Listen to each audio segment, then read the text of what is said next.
Howdy friends, welcome back to the channel. In today's video, I'm going to give you permission to start to reset your nervous system.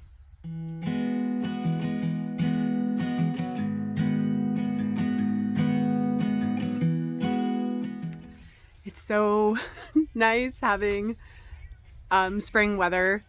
With spring weather also comes thunderstorms. We had some volatile storms last night and I think more coming today. And look, Malfoy's here. It's like he always knows when I'm filming and somehow finds a way to show up. So every spring in my membership platform, I have a private Facebook group for like the community aspect of my membership platform. And every spring, I usually do some type of a spring detox challenge where, we kind of work on supporting each other, sharing recipes. If people hit roadblocks or things are going particularly hard, it's a good place to come and like help, right? Like I'm having these cravings, I'm struggling with getting enough water in, and people can talk and support each other as a group. It's really awesome. And when I was kind of thinking about it and tapping into it, I realized that it was falling like really flat. And normally this is something that everybody in the group really looks forward to. So I was like, oh, this is interesting. I did a poll on my Facebook community and I said, okay, normally I do this detox challenge, but I really feel like what you guys need is a cortisol reset, a stress reduction, nervous system reset challenge. Maybe I'm off base here. Let me know. And wouldn't you know it, it was 100% of the votes that were like, absolutely. And so this theme of being burnt out, of being overwhelmed, of cortisol constantly firing, stress hormones going all the time, people not sleeping well, and then feeling burnt out, feeling frazzled, not being able to get ahead, right? All of this kind of stuff was like, yeah, this is exactly what people are going through. And then when I started to talk about it in my community, at my women's circles, and in community in large, I was like, okay, this is a theme. This is a thing. And so I thought I'd come on here today and talk a little bit about, yes, that is a reality for a lot of us, but also when we venture into healing, it's really important to take some ownership for that and to recognize when we need to give ourselves permission to put ourselves first. All right, I'm going to preface this next section by saying that I am not an expert in astrology. Full stop, period. I know what I know. But I would also be lying if I wasn't being completely authentic with you guys and saying that I absolutely weave energetic work, astrology, human design into how I do my own spiritual practice, how I show up for clients, and how I show up for my membership community. And it's no surprise. Let's just say if you have followed any of the astrology around the eclipse, and we are still very much in eclipse season, it's no surprise that this cortisol stuff, this stress stuff, this overloaded plate, too many responsibility things, it's not a coincidence. And one of my favorite new astrologers to follow, and I'm going to link her YouTube channel below so you can get to know her too. Her name's Tara Kindon. She said something perfect.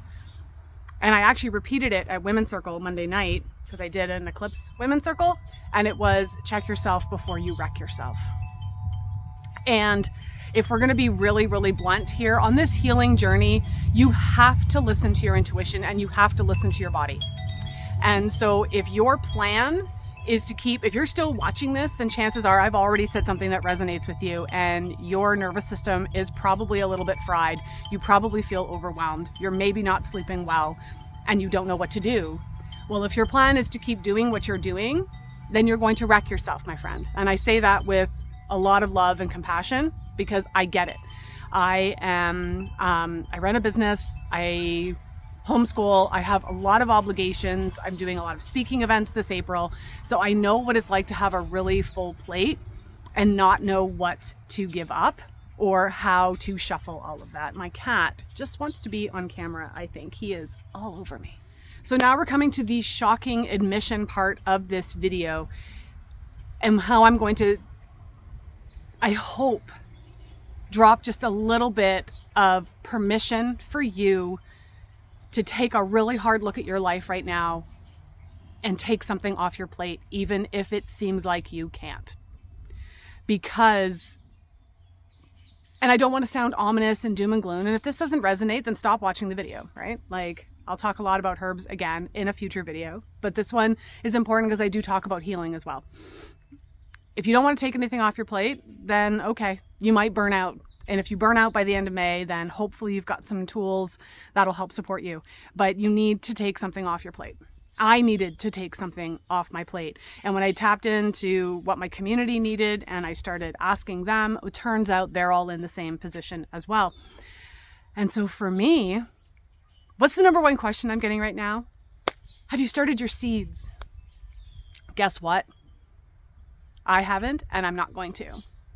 It was the one thing that was easy for me to take off my plate. Now, it wasn't easy because there are expectations. There are expectations of people being like, what do you mean you're not starting your own seeds? There are people who are judging me because I'm not starting my own seeds. What kind of a homesteader are you, right?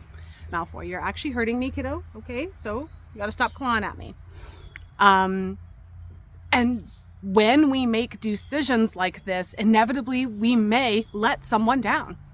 In this case, what people think of me in terms of how I'm going to grow food this year. And guess what? I don't care. Again, full stop, don't care, because I needed something to take off my plate. And canceling my in-person workshops and classes, which I do run, by the way. So get on my email newsletter if you are anywhere local to Kawartha Lakes, Brock Township, Durham region, all that jazz. Get on my list because I do a lot of really amazing in-person classes and workshops. Those were non-negotiable for me, right? I'm here to serve my community. But what was starting my own seeds. And while I had guilt, about not doing that. You've done that every year, Corrine. You really should start seeds. I just let it go. And I've got really great local farming friends who are trying to get a seedling business off the ground. Awesome. I will happily exchange money for goods and services. So in this case, seeds and seedlings, right? In order to take that off my plate. So I want you to be radically honest with yourself. If you like to journal, this is a great time to, what's your journal prompt? What can I take off my plate? What can I give myself permission to say no to right now? Even if you're going to disappoint someone, even if you're going to feel guilty about it, even if you're going to disappoint yourself, even if you think you're going to hurt someone's feelings, chances are that's not going to help you when you're burnt out. I want to add one last little point. This decision to actually take something off my plate was only easy this year because I dealt with my own bull crap. Careful, I don't want to swear on here because I think that changes the algorithm. I dealt with my own bull. I dealt with my own ish because I had to take a really hard look at myself and realize that I loved being a martyr for a really long time. Now, if someone had called me out on it, right?